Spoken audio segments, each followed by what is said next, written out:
हिंगोलीच्या वसमत शहरातील बस स्थानकाच्या इमारतीचं बांधकाम संथ गतीने सुरू आहे आणि त्यामुळे याचा फटका प्रवाशांना बसतोय। सध्या पावसाळा सुरू असल्यामुळे पत्र्याच्या शेडच्या तात्पुरत्या बस स्थानकात एवढ्या मोठ्या संख्येने प्रवाशांना उभं राहायला जागा नाहीये। बस स्थानक परिसरात चिखल आणि पावसाचं पाणी साचलंय आणि त्यामुळे या परिसराला डबक्याचं स्वरूप आलंय। याच चिखलातून गढूळ पाण्यातून शालेय विद्यार्थ्यांना, महिलांना, वृद्धांना वाट काढावी लागते आणि त्यामुळे प्रवाशांना मोठा मनस्ताप सहन करावा लागतोय। याचाच आढावा घेतलाय आमचे प्रतिनिधी मनीष खरात यांनी। हिंगोलीच्या वसमत शहरातील बसस्थानकाचं नवीन बांधकाम जे आहे ते बांधकाम संथ गतीने होत आहे। त्यामुळे आपण बघितलं तर या बसस्थानक परिसरामध्ये एक तात्पुरत्या स्वरूपाचं छोटं बसस्थानक बनवण्यात आले, परंतु संपूर्ण परिसरामध्ये जे आहे ते मोठ्या प्रमाणात चिखल आणि संपूर्ण पाणी साचले आणि या सर्वांचा त्रास जो आहे तो त्रास सामान्य प्रवाशांना होत आहे।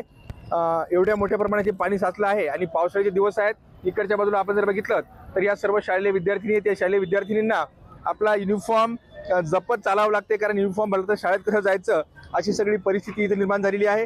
इकडच्या बाजूला बसेस थांबत आहेत, परंतु सगळं चिखलाचं आणि पाणी साचलेलं आहे, त्यामुळं नागरिकांना, सामान्य नागरिकांना याचा मोठा त्रास होतोय। नागरिकांनी अनेकदा मागणी केली आहे, परंतु हे काम मात्र संथ गतीने होत आहे। हे काम लवकर करण्याची मागणी इथले नागरिक करत असतात। आपल्यासोबत काही नागरिक आहेत। काका, मला सांगा, हे काम कधीपासून सुरू आहे? 3 वर्षापासून काम सुरू आहे म्हणलं, आणि विद्यार्थ्याची सगळ्यात जास्त विद्यार्थ्याची गैरसोय होईल, दुसरं काहीच नाही। ते शाळेमधले विद्यार्थी आले तर त्याची सकाळपासून सोय नाही, काही नाही। सगळे उघड्यावर लेकरं येते, सगळे आले तर सगळे खेड्यापाड्यामधून लेकरं आले येऊन तिथे थांबले तर पहा नाही, लेकराचे सगळे अंग पिजले। तर आता या लेकरांना कधी जावं घरी, कधी कपडे बदलाव, कधी जेवण, कधी हे करावं। स्थानकामध्ये येते बराबर येते, हे करणार नाही ते।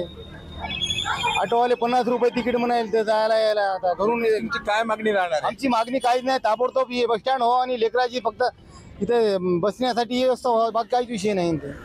नक्कीच अनेकदा नागरिकांनी मागणी केली आणि आता सुद्धा हे नागरिक जे आहेत ते नेहमीचे प्रवासी लवकरात लवकर या बांधकाम जे आहे बसस्थानकाचं लवकर व्हावं आणि प्रवाशांना सुविधा व्हावी अशी मागणी जी आहे ते सामान्य प्रवासी वर्गातून होत आहे। मनीष खरात, न्यूज 18 लोकमत, वसमत, हिंगोली।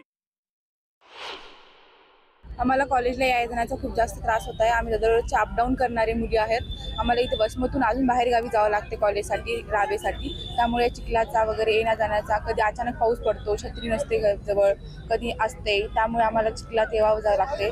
पाण्याचे ढेकळं वगैरे असतात पाण्यामध्ये आणि बस एका जागी थांबत नाही, स्टॉप वेगवेगळ्या जागी थांबते, त्यामुळे त्याहून जास्त प्रॉब्लेम याचा होतो। वेळेवर बस पण सुद्धा येत नाही चिखलामध्ये। तिकडे हिमाचल प्रदेशातील मंडी जिल्ह्यात मुसळधार पावसामुळे परिस्थिती आणखी बिकट होत चालली आहे। काल रात्रीपासून अनेक भागात भूस्खलन आणि ढगफुटीच्या घटना घडलेल्या आहेत। 5 नागरिकांचा मृत्यू झाला असून 15 नागरिक हे बेपत्ता आहेत। दिलासादायक बाब म्हणजे आतापर्यंत 132 लोकांना सुरक्षितपणे वाचवण्यात आले। त्यांना वेगवेगळ्या मदत छावण्यांमध्ये ठेवण्यात आलेले आहे। जिल्हा प्रशासन, पोलीस, NDRF आणि SDRFच्या तुकड्या मदत आणि बचाव कार्यात गुंतलेल्या आहेत।